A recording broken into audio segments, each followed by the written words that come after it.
अस्सलाम वालेकुम dear students, आप देख रहे हैं सैयद अली एकेडमी। और आज की इस वीडियो के अंदर हम लोग disorders of the nervous system discuss करने वाले हैं कि हमारा जो नर्वस सिस्टम है उसके साथ कौन से मामलात होते हैं कि वो डिसऑर्डर हो जाता है, यानी कि वो ठीक से काम नहीं कर पाता। और फिर अगली आने वाली वीडियोस के अंदर हम इंशाल्लाह डायग्नोस्टिक टेस्ट को भी जिक्र करेंगे कि कैसे हमें पता चलता है कि ब्रेन के साथ या हमारे स्पाइनल कॉर्ड के साथ यानी कि हमारे नर्वस सिस्टम के साथ कौन से मामलात होते हैं और उन्हें कैसे देखा जाता है। तो अगर हम उन मामलात को देखते हैं जो हमारे नर्वस सिस्टम के साथ होते हैं, तो 5 मामलात डिस्कस किए गए हैं। एक वो जो वेस्कुलर होते हैं, वेस्कुलर से मुराद वो होते हैं जो ब्लड की वजह से होते हैं, ब्लड वेसल की वजह से होते हैं। इन्फेक्शन से होने वाले कुछ मामलात, कुछ स्ट्रक्चर को डैमेज करने वाले मामलात, कुछ उसका ठीक से काम ना करना फंक्शन, और कुछ उसका डीजेनरेट होना यानी कि उसका टूट जाना।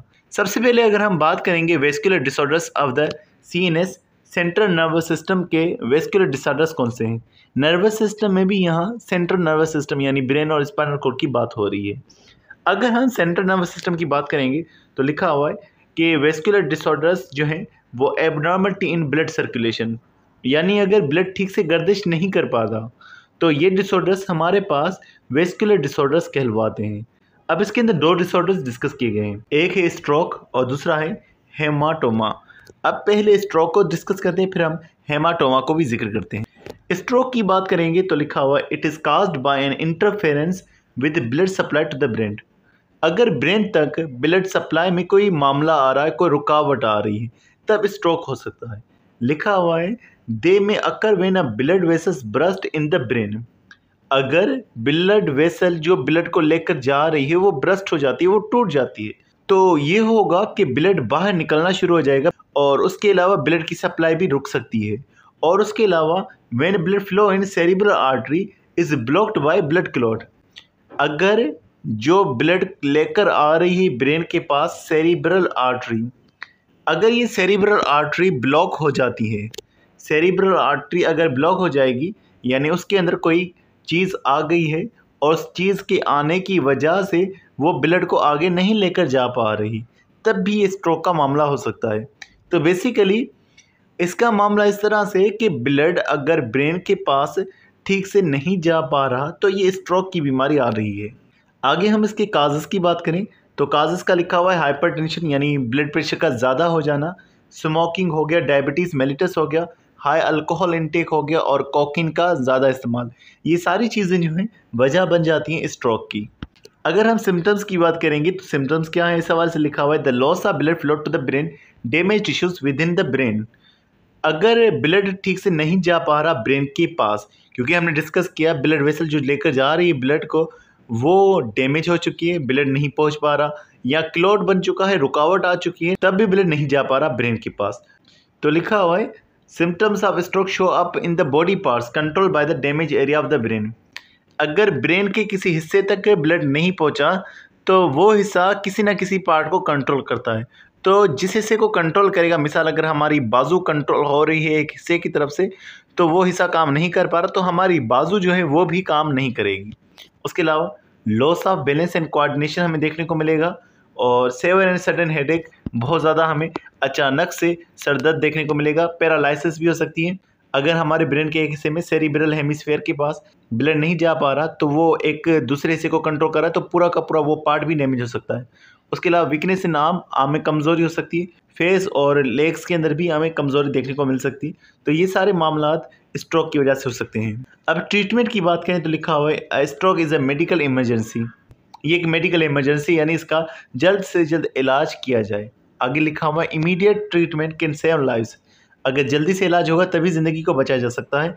और रिड्यूस डिसेबिलिटी यानी कि डिसेबिलिटी को भी रिड्यूस किया जा सकता है। डिसेबिलिटी को मतलब कि अगर ब्रेन का एक हिस्सा जो है वहाँ तक खून नहीं पहुँच पा रहा तो वो हिस्सा अगर डैमेज हो रहा है तो बॉडी पार्ट्स को भी डैमेज कर रहा है, तो ये डिसेबिलिटी हो रही है। और जितना जल्द से जल्द इलाज करेंगे उतना अगर ब्लड सप्लाई बहाल होगी तो डैमेज भी ब्रेन का पार्ट नहीं होगा और हमारी बॉडी के पार्ट्स भी फिर मुतासर नहीं होंगे। आगे ट्रीटमेंट का लिखा हुआ है treatment depends on the severity and type of stroke. Stroke कैसा है फिर उस हिसाब से ट्रीटमेंट होगा। अगर स्ट्रोक शदीद है, खतरनाक है, काफ़ी ज़्यादा वो ब्रेन को डैमेज कर चुका है, तो फिर हमारे पास ट्रीटमेंट भी अलग होगा। अब ट्रीटमेंट किस तरह से होगा, लिखा हुआ है treatment will focus on restoring blood flow. एक बात तो ये होगी कि ब्लड फ्लो को बहाल किया जाए। उसके अलावा लिखा हुआ है anti coagulants and platelets aggregation inhibitor is given.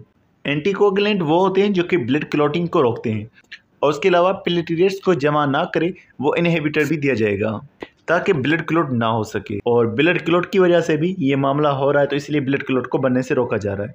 उसके अलावा लिखा हुआ है blood pressure management and nursing care is essential. Blood pressure को मेंटेन रखना ये जो है ज़रूरी है, तो इस हवाले से ये केयर किया जाएगा। ब्लड प्रेशर को मेंटेन रखना इसलिए क्योंकि ब्लड वेसल के डैमेज होने से ही मामला हुआ है, और ब्लड वेसल का डैमेज होना ये ब्लड प्रेशर से रिलेटेड है। ज़्यादा ब्लड तेज़ी से फ्लो करेगा, तेज़ी से प्रेशर लगाएगा आर्टरीज के ऊपर, वेसल्स के ऊपर, तो उनके टूटने के चांसेस भी बढ़ जाते हैं। अब हम लोग एक और डिसऑर्डर का डिस्कस करते हैं जो कि है हमारे पास हेमाटोमा।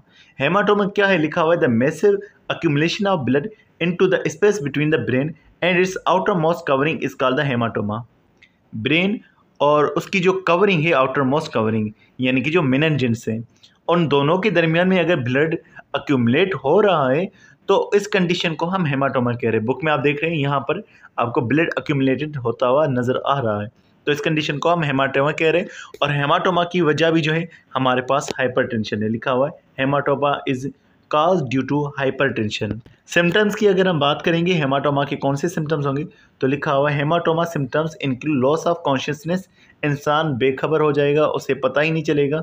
उसके अलावा sudden confusion, pale scale and seizures, उससे जो है कन्फ्यूजन महसूस होगी, और उसके अलावा उसकी स्किन का कलर जर्द हो जाएगा, पीलिया हो जाएगा उसे, और उसके अलावा सीजर्स यानी कि उसे झटके भी आना शुरू होंगे। ट्रीटमेंट्स की बात करें तो इसके बारे में लिखा हुआ है it depends on the extent of haematoma. Haematoma पे डिपेंड करता है कि वो कितना ज़्यादा ब्लड अक्यूमुलेट हो चुका है, and the presence of other injuries, और दूसरी इंजरीज पर भी डिपेंड करेगा। अब ये चीज़ ध्यान में रखिएगा कि खुद ब खुद ब्लड जो है वो जमा नहीं हो रहा ब्रेन के अंदर, कोई इंजरी लगेगी तभी जो है ब्लड जो है अक्यूमुलेट होगा ब्रेन के अंदर।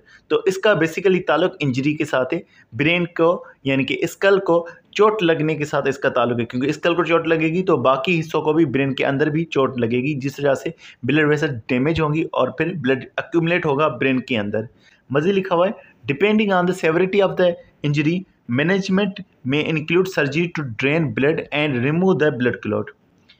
तो अगर इंजरी को देखा जाएगा तो उस सूरत में ये चीज़ लाई जा सकती है अमल में कि सर्जरी की जाए ताकि ब्लड निकाला जाए और उसके अलावा ब्लड क्लॉट को निकाला जाए। तो ये तरीक़ेकार हो सकते हैं इस मामले के अंदर, हेमाटोमा के अंदर, जब ब्लड काफ़ी ज़्यादा अक्यूमुलेटेड होगा ब्रेन के अंदर, जैसे कि आप इस तस्वीर में देख सकते हैं यहाँ पर ब्लड को मौजूद होता हुआ। और उसके अलावा आप यहाँ रप्चर ऑफ ब्लड वेसल देख रहे हैं जिसके अंदर ब्लड लीक हो रहा है, बाहर की तरफ फ्लो कर रहा है। और उसके अलावा यहाँ पर आप ब्लॉकेज या ब्लड वेसल देख रहे हैं, ब्लड वेसल ब्लॉक हो चुकी है जिसकी वजह से ब्लड आगे नहीं मूव कर पा रहा। तो ब्लड क्लॉट और दूसरा यहाँ पर हो रहा है ब्लड वेसल का डैमेज होना, डैमेज होने की वजह से भी इससे भी ब्लड प्रॉपर ब्रेन तक नहीं पहुँच पाएगा। तो डियर स्टूडेंट्स, आज के बस इतना ही था। मिलते हैं नेक्स्ट वीडियो में, तब तक अपना बहुत सारा ख्याल रखिएगा। अस्सलाम वालेकुम।